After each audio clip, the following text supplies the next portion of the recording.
Hello students, आज एक नया टॉपिक स्टार्ट कर रहे हैं, एक नया चैप्टर जिसका नाम है अर्थमेटिक प्रोग्रेशन।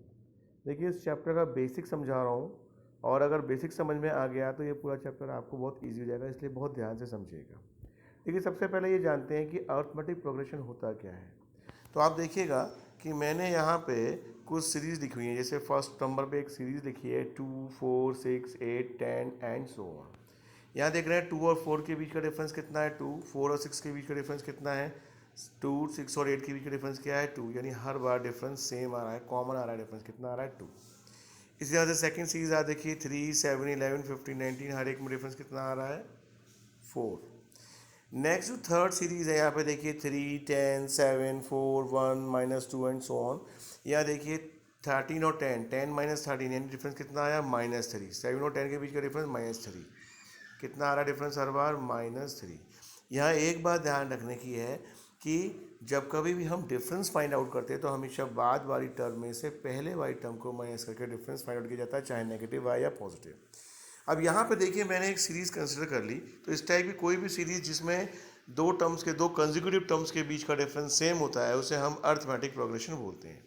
अब लोग यहाँ पर क्या है, एक मैंने अर्थमेटिक प्रोग्रेशन एक A1, A2, A3 जो है एक सीरीज़ मैंने मान ली A1, A2, A3, A4, A5 and so on.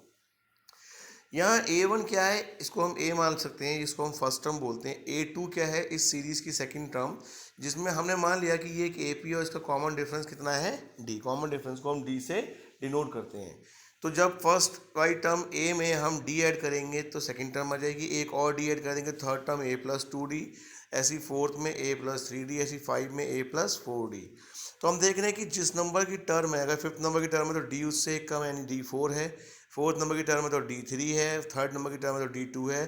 तो इसी के बेसिस पे हमने एक जनरल टर्म लिखी nth टर्म की। अगर किसी AP में n नंबर ऑफ टर्म्स हैं तो उसका फॉर्मूला क्या होगा A + n - 1 × D। क्योंकि यहाँ पे नंबर ऑफ टर्म्स हम n मान रहे हैं तो इसलिए n - 1 यानी एक कम कर दिया हमने D को। यहाँ D क्या है, कॉमन डिफरेंस है, A क्या है, फर्स्ट टर्म है, और n क्या है, नंबर ऑफ टर्म्स।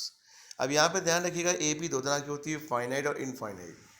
जैसे हम फर्स्ट AP की बात करें तो इसका कहीं एंड नहीं है, this is infinite AP। Second AP की बात करें 3 से शुरू हो रही है 51 पे फिनिश हो रही है। 51 क्या है, लास्ट टर्म। इस लास्ट टर्म को हम L से या AN से भी शो कर सकते हैं, यानी AN किसी भी नंबर की टर्म हो सकती है। यहाँ पे AN का मतलब है nth term of an AP।